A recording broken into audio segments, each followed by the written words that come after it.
In 1990, Yu Suzuki and his team at Sega AM2 set out to make a brand new 3D polygon platform the likes video gaming had never seen. Polygons were nothing new to video games even that early, with companies like Atari and Namco having multiple titles released sporting the technology.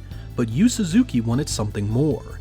His team wanted to create games that looked and played leaps and bounds above the competition. They wanted a polygon pusher with so much horsepower, games would run silky smooth, assuring gamers an unprecedented amount of control and immediate response times. But this story really began all the way back in 1985, when Yu Suzuki and AM2 began development on Hang On, a motorcycle racing game that used 2D sprite scaling to create a sense of 3D movement. This had been a culmination of many years of wanting to bring gamers a feeling of 3D to their games. Suzuki-san had always envisioned his games in 3D, and he helped usher in a new era of superscalar technology over the course of the next 5 years, with countless hits like Afterburner, Outrun, and Space Harrier. While Sega and its AM2 division had been extremely successful during this time, Namco began experimenting with 3D polygons, releasing the bleeding edge System 21 in 1988. This hardware was capable of pushing 60,000 polygons a second, an absolutely unbelievable amount at the time. The games that appeared during the next few years had threatened Sega's arcade success, and thus the need for a competing board was decided. Sega's hardware and software engineers, along with Yu Suzuki and AM2, sat down to develop this new hardware. They recognized that this new design needed to be significantly more powerful than what they had seen in order to provide the gameplay AM2 was wanting to do. And thus, the Sega CG Board was born, or what would come to be known as the Sega Model 1. This new technology would push hundreds of thousands of polygons per second, and had a laundry list of features like hardware transform, clipping, and lighting. It was truly an evolutionary step for the technology. With the hardware finished, Sega was ready to show the world what it had been working on, and in 1992, Virtua Racing stormed the arcade scene. Unlike the previous efforts in 3D polygon racing, Virtua Racing was a tour de force of visual splendor.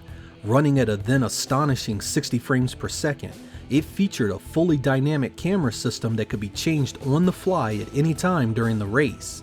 Everything you see on screen is a polygon, whether it's the track, the cars, the trees, the people, or even the smoke.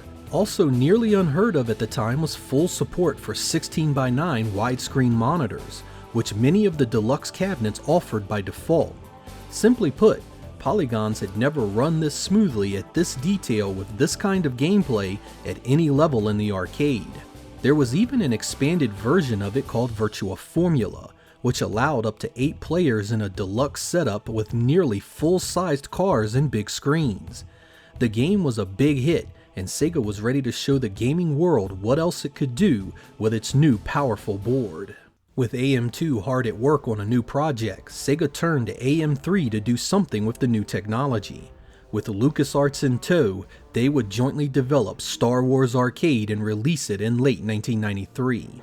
Taking scenes and battles from the mega popular movies, they would create a fully 3D shoot 'em up that would run at 60 frames per second and allow you to relive the movie in incredible detail. Perhaps most impressive about this game was the intent that it be played by 2 players at the same time.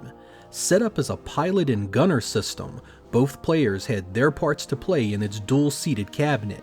It brings multiple views just like Virtua Racing, and even allows you to roam around in full 3D while you hunt down TIE fighters, something that few polygon games featured at the time. The fully orchestrated soundtrack was brilliant, and even though the game had an absolute brutal difficulty that kicked my ass up one side the arcade and down the other, I can't help but admit being blown away by the presentation.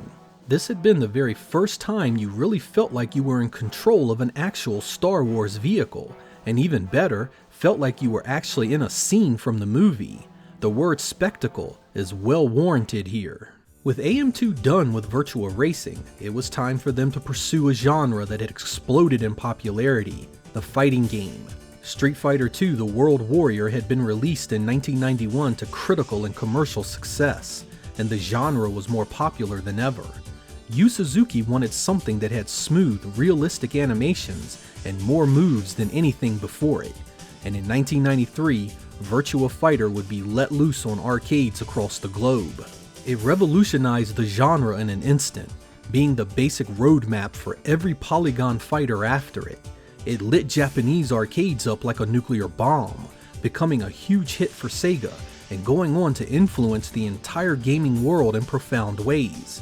In fact, the people behind the final design of the Sony PlayStation admit that it was this game that made it crystal clear that they had to design their hardware to push 3D polygons. This popularity would also cause Sega to lose a number of AM2 employees after its release, with many being lured away by competitors to help make something similar. Even the mega popular Tekken series from Namco would have former Sega AM2 staff who had helped create Virtua Fighter. It's also still one of my personal favorite arcade games of all time. I still remember the first time I saw it in action, just standing there blown away by its smooth animation. As a Street Fighter II player, it took me some time to come to terms with how it played, but once I did, I played the absolute hell out of it. Its influence on me to get a Sega Saturn was unmistakable. While Sega's other Model 1 efforts were the talk of the arcade world, AM1 would quietly release their own take on the polygon flight simulator in 1994, Wing War. Except it wasn't a flight simulator at all. It's a two-player aerial combat game that sets you loose in a fully 3D environment to do battle against another player. You take turns being on offense and then defense, trying to do as much damage when on the former, and then avoiding it in the latter. You have a choice of aircraft ranging from single-engine biplanes, to jet fighters, to even helicopters. 3D flight sims had been nothing new by 1994, but what Sega did here was make it fast, furious, and easily accessible to anyone.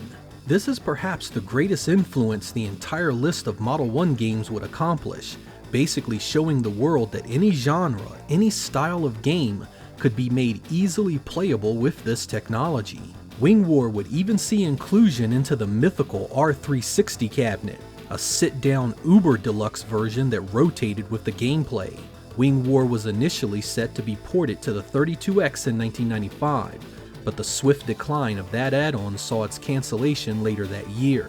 The strong focus on texture mapping that year also stripped away any chance of a Sega Saturn home release, making Wing War the only Model 1 arcade game with no direct home release of any kind. Sega also attempted to bring virtual reality to the Model 1 in 1995.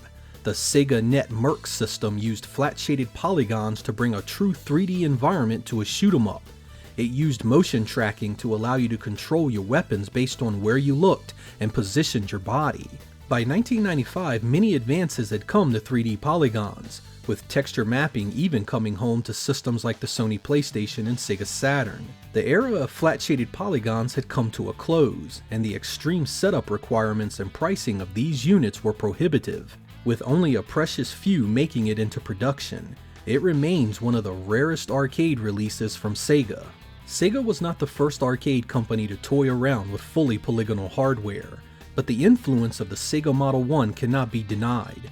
Polygon games before then were often slow affairs that were more simulator style than fast and furious arcade experiences. That all changed with Model 1, its game showing everyone that anything that had been done with 2D graphics could be made using the new technology with many exciting additions. A fair amount of you are probably wondering how you can easily play these games in their original arcade forms. Unfortunately, emulation is still not accurate for any of these, though a couple like Virtua Racing and Virtua Fighter are getting pretty close.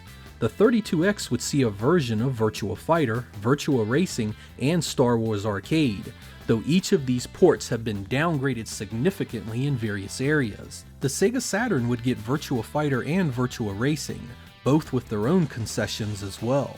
The PlayStation 2 is probably your best alternative to the arcade for these two games, with Virtua Racing getting the Sega Ages treatment and Virtua Fighter getting a 10th anniversary edition that is easily the closest visually to the arcade experience. Much like Namco, Sega wouldn't rest on the success of its first few polygon games, spinning the advances of the Model 1 into a new design capable of textured mapped polygons in late 1993, the Sega Model 2.